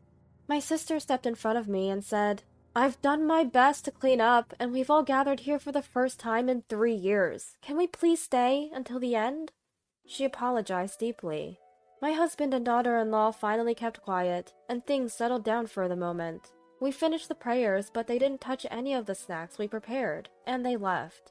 My eldest son and I felt bad for my mom and sister. When we apologized to them, they told us not to worry, which was a relief. I decided then and there not to invite my husband and daughter-in-law to my family's home anymore. My already stubborn husband has become even more so since living with a daughter-in-law. Or more like, he seemed whipped by her. One day, my daughter came to visit with my grandchild. There are many preschools nowadays, and they were visiting some. They came to update me. My grandchild had been praised for their drawing at one of the preschools. I was delighted and said, "Oh, that's wonderful." It seems the daughter-in-law overheard the conversation. Upset, but silent, she left the house. Turns out she took our grandchild straight to the preschool. Seems like she had to prove something. Later, she proudly informed me they had done some drawing and got praised for it. She looked exhausted, and it was hard not to feel bad for our grandchild, being dragged along. Could it be that she's overwhelmed? "Well, that's wonderful," I said, probably not hiding my strained expression well. "So, you do prefer your daughter's child over mine, don't you?" Daughter-in-law said sharply before disappearing into her room. She even told her husband later, "Don't let her daughter come over as much. We're a married couple now." Her husband backed her up. "She can come back to her own home any time she wants," I argued. He ignored me, turning his back. I contacted my daughter, advising her not to stir the pot. One day, daughter-in-law complained about stomach pains. Our grandchild told me, but she keeps saying it's not a big deal. "Your sweating says otherwise. Let's go to the hospital," I insisted. "No, I'm fine," she kept saying. I had my husband talk to her too. But the daughter-in-law insists that she'll be fine if she just takes a little rest. So there I was, handling the chores. Just when I thought it was good that I had a day off, I heard her groan in pain. I called an ambulance right away. I went along, and soon her husband and grandchild followed. Turns out it was appendicitis. Thankfully, not life-threatening. I returned home to gather her hospital necessities, while our eldest son took over. Ever since my daughter-in-law moved in, things around the house seemed to get moved. Even the places where I'd always put my important things had been shifted. I eventually find my insurance cards and toiletries and stash them into my bag. Thinking about grabbing some spare clothes for my daughter-in-law, I start pulling out drawers. Wondering if I'll get scolded for going through her lingerie, I open each drawer in sequence.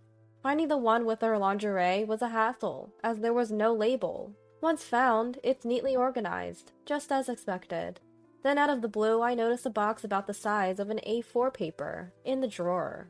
It could be soap or something, but what's this box? Curiosity piqued. I opened it and find disturbing pictures of my husband and daughter-in-law.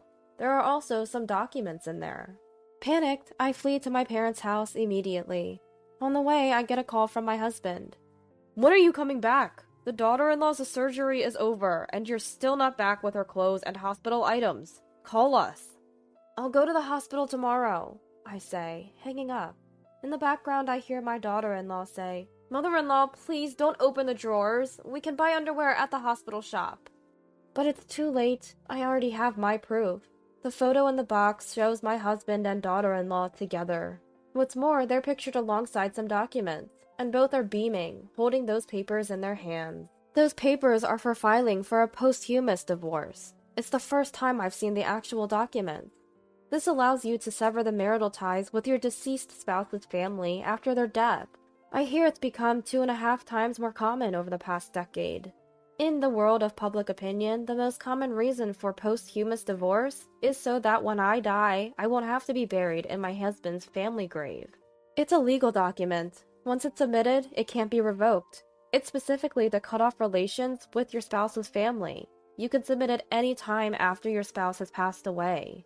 Moreover, with posthumous divorce, you only sever relations with your spouse's family. On paper, your marriage stays intact. So you can still inherit property. For my job, the only jewelry I wear is pearls. All my other jewelry stays tucked away, and yet it was all found in that box. At some point, they became my daughter-in-laws. Maybe my husband was behind this. It became clear that he planned to inherit my property and cut ties with my family if I were to pass away first. To think he had such low opinions of my family. I took care of his mother and father, you know. But my husband never lifted a finger or offered a word of thanks. Just remembering it makes my blood boil. The day after my daughter-in-law was hospitalized, I confronted her with these documents and a lawyer by my side. "Why are you showing up at the hospital now? You're late." I had matters to discuss with my lawyer. What? You're consulting a lawyer? I'm not just submitting this, I'm filing for divorce. I slapped down the document, along with a photo of my husband and daughter-in-law holding it. That's why I told you to buy my underwear from the hospital gift shop, my daughter-in-law muttered. That's not what this is about, okay? I'm not saying I want a divorce from you. It's the same thing. This document says you want to cut ties with my family. During the time I took care of my father-in-law and mother-in-law, not once did I receive a word of appreciation.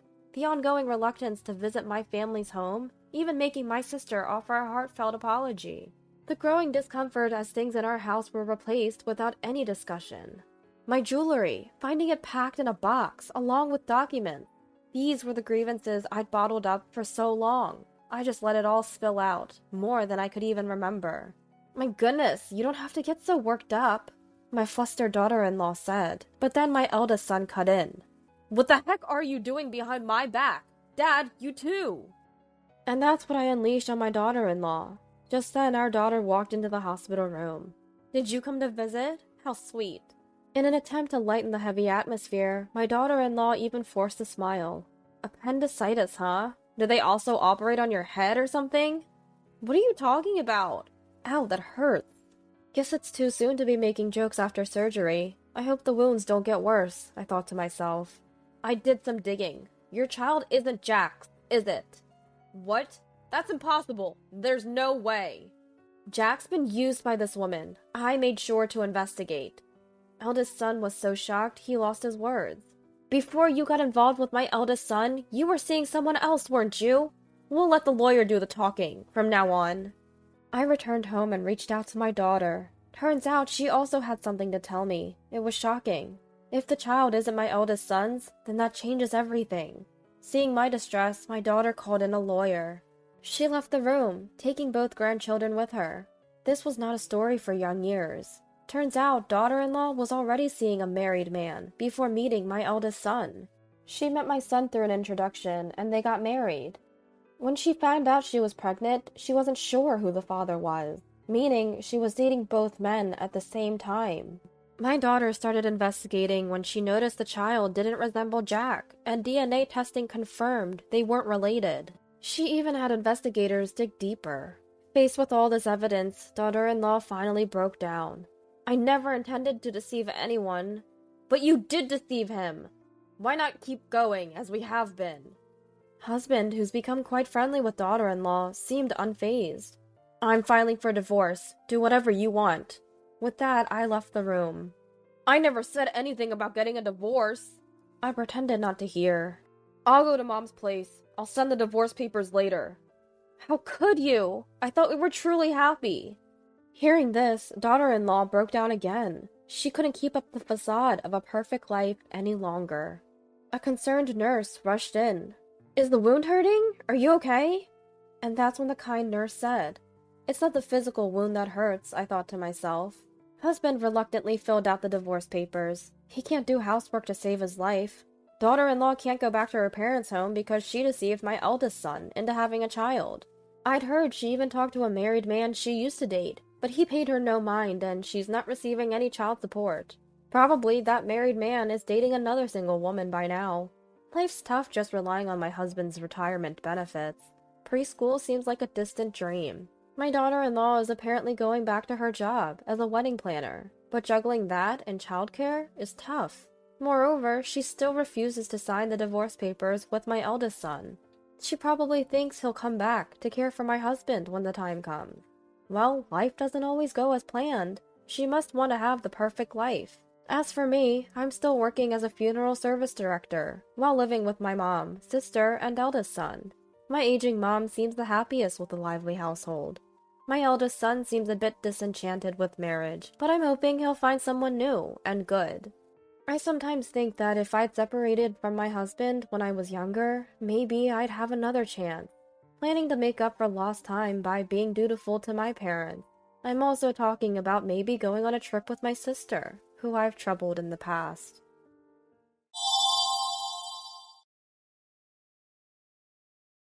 Don't come to the wedding. It's a happy day after all.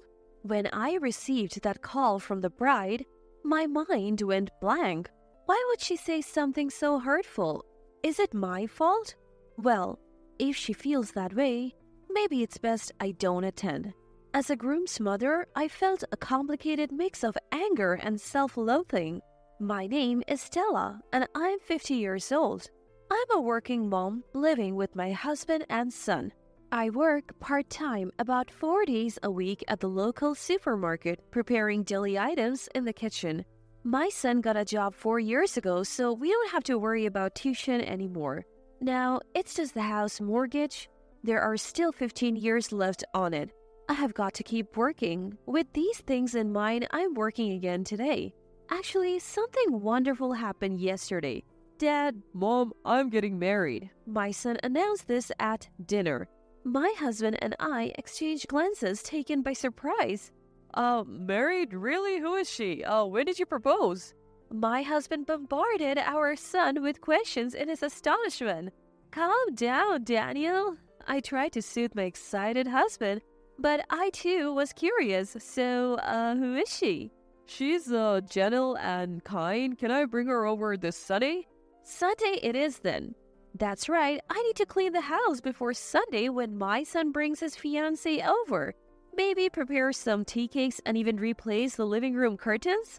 Lost in thought, a colleague approached me. You seem happy. Anything good happened? Everyone in the kitchen wears large masks, so facial expressions are hidden, but did my good mood still shine through? Feeling a bit embarrassed, I replied, You caught me. My son is getting married. Oh, congratulations. How old is your son? He's 27 this year, finally done with parenting.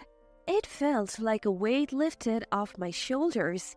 Despite everything, I couldn't believe my son was getting married. You know, my son's bringing his girlfriend over this Sunday. I couldn't help but share my excitement. I can't wait. Wonder what she's like.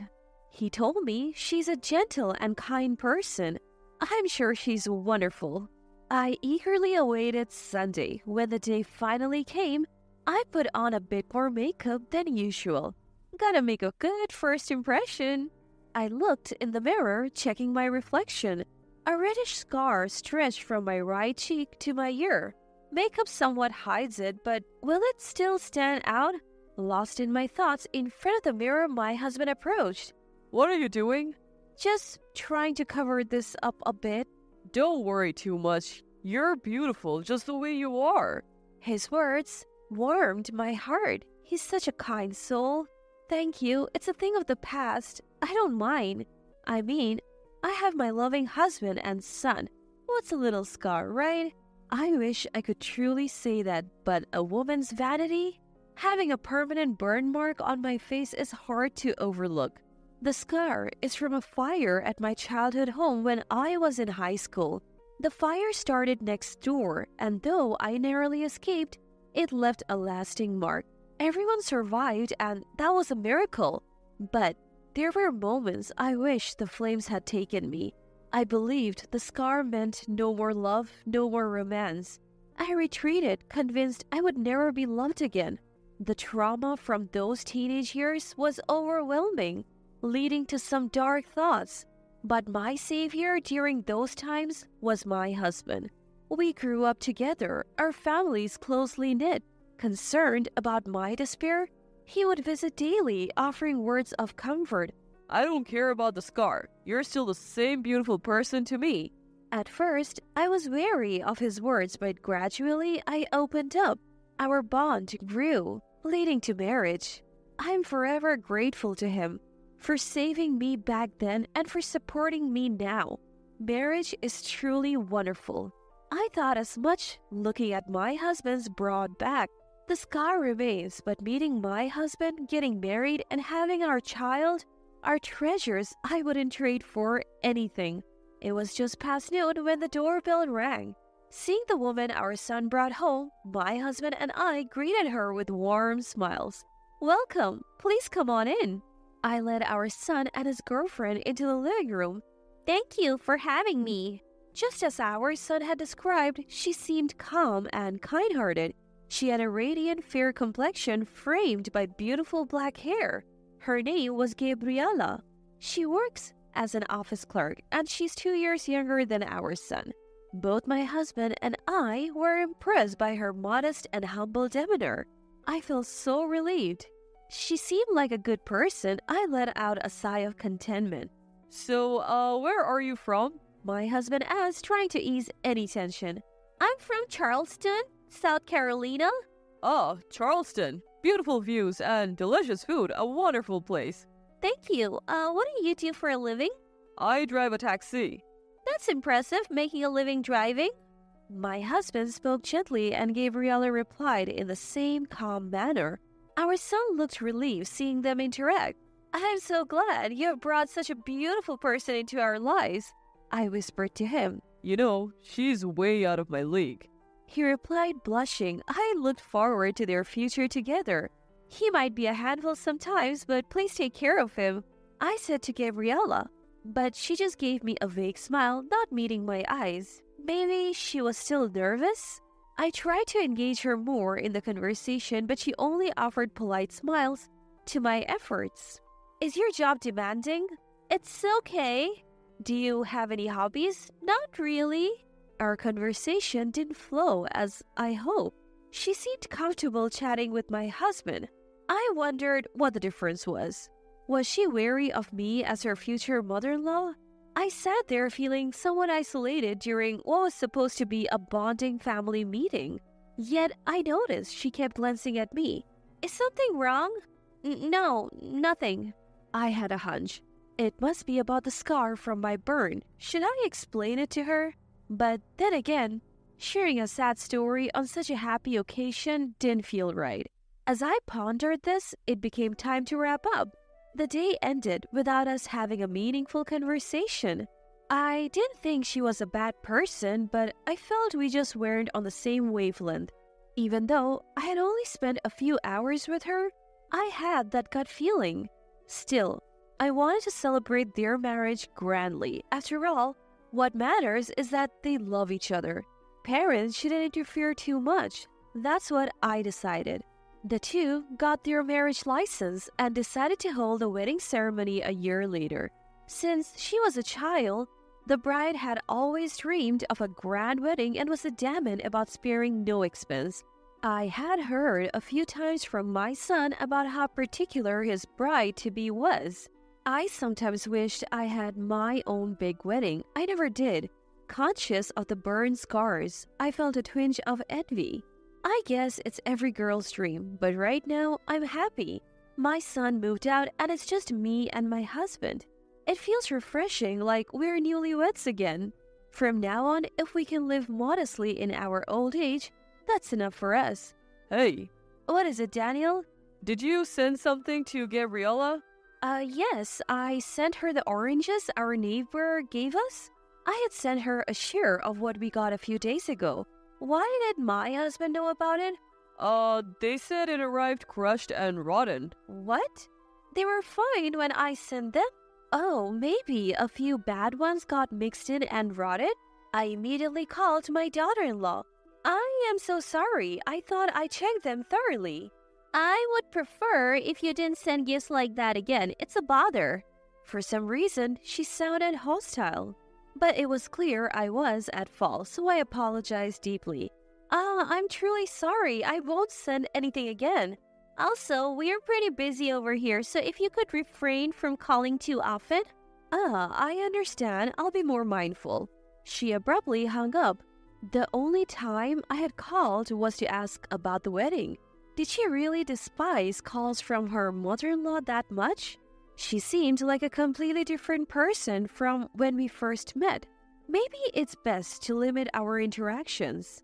As I thought that and decided to limit my communication, my phone rang. Hello, Mom? It was a call from my son. What's up? Did something happen? Well, Gabriella mentioned that Mom was being cold to her. Did something happen? It's not that I'm being cold. You two are newlyweds, and you wouldn't want your mother meddling too much, right? That's not true. She said she wants to get along. I was about to exclaim in disbelief, but stopped myself. There is no point in me being stubborn here. Their wedding is just a few months away. Rumors of family conflict would be uncomfortable for both of them. I tried to maintain a distant relationship, but what if the daughter-in-law is trying to defame me? That feeling lingered. Then, a week before the wedding, it was during the weekday. Hello? Oh, is this mother-in-law? It's me. Oh, what's going on? It was a rare call from the daughter-in-law. It's almost been a year since their marriage certificate was issued and our awkward relationship continues. This sudden call from her, what could it be? Actually, about the wedding, can you not attend? What? Why all of a sudden? I exclaimed in surprise. Your burn scar is disgusting. It's like you're a monster. It would ruin the whole wedding. So can you understand how I feel and not come? I was lost for words at this sudden insult. I was barely able to stand while holding the phone. Daughter-in-law continued pouring out her frustrations. She had disliked me since the family meeting day. That cold demeanor and ambiguous responses were because she was uncomfortable with me. As she imagines her ideal wedding, my presence seems like a stain on it. She went into great detail. You're disgusting. Why don't you voluntarily back out? How could you live looking like that? Daughter-in-law continued to coldly berate me without any remorse. She had always despised me. I should have noticed earlier and distanced myself. It's too late now. The rift between daughter-in-law and me became insurmountable. Thinking I had to get along feels so naive now. So you're telling me to skip the wedding, right? Yes, that's right. Fine. Great, please don't come to the venue on the day. Just say you weren't feeling well.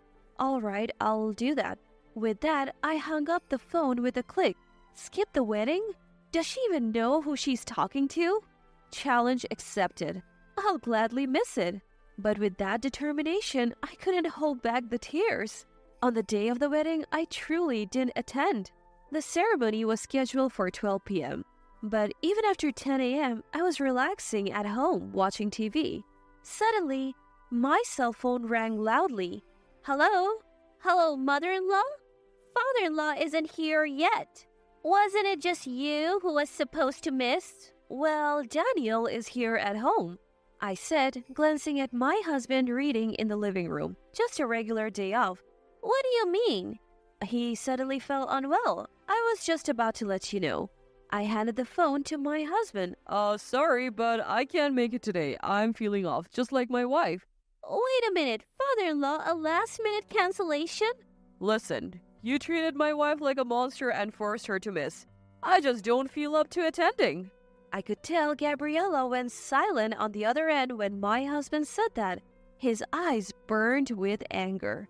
Normally, he's so calm and hardly ever shows anger. Look, that's how it is, so we won't be attending. And we didn't attend the wedding. Actually, when the daughter-in-law had called me about missing the wedding, my husband, who had just finished his night shift, had been listening in on speakerphone. He remembered every single word of that conversation. And after hanging up, seeing me in tears, he hugged me and said, I won't let you take the blame alone. I'll skip it too. We are in this together as a couple. I couldn't help but feel I made the right choice marrying him. We had informed our son in advance that we would be skipping the wedding. We explained everything and declared we would never be involved with a daughter-in-law again. The husband told him, If you still want to be with Gabriella, do your best to protect her, but I cannot forgive Gabriella for insulting my wife. We don't need any further relationship with her. Our son was deeply shocked to learn about his wife's attitude and comments towards me. He probably never imagined that his own wife could be such a person. Even if they wanted to change the wedding date, it was impossible with only a week's notice. And then came the wedding day. Our relatives were puzzled when we didn't show up. When questioned, our son spilled everything. The wedding was called off and was turned into a casual dinner gathering. Right there, our son announced his intention to divorce. Gabriella's parents, at first outraged, scolded their daughter after hearing everything from the groom. They deeply apologized to our son and offered to cover all the wedding costs. Why? This was my day. I just wanted my dream wedding. Why did this happen? I just wanted a wonderful ceremony. No, I will have my wedding. I wanted to be envied by my friends. In her wedding dress, Gabriella sobbed and screamed while the relatives watched from a distance. Afterwards, the two formally divorced. Their marriage lasted just a little over a year. Upon hearing about the whole fiasco, friends and acquaintances distanced themselves from Gabriella, leaving her isolated. From time to time, she contacts our son. Nobody's on my side, not even my friends. You're the only one for me. But our son remains steadfast and seems to ignore her. The only thing I regret is that my son's wedding ended in such a sad way. Even if it was largely Gabriella's fault, I can't shake off the guilt of being part of the reason. It's okay, Mom. This happened because of my choices. I want a relationship like you and Dad's. I want to trust and support each other. I never expected our son to say that to me. Overwhelmed with emotion, I gently stroked his head. Life is long. Even in tough times, it's okay. There was always chances for happiness in the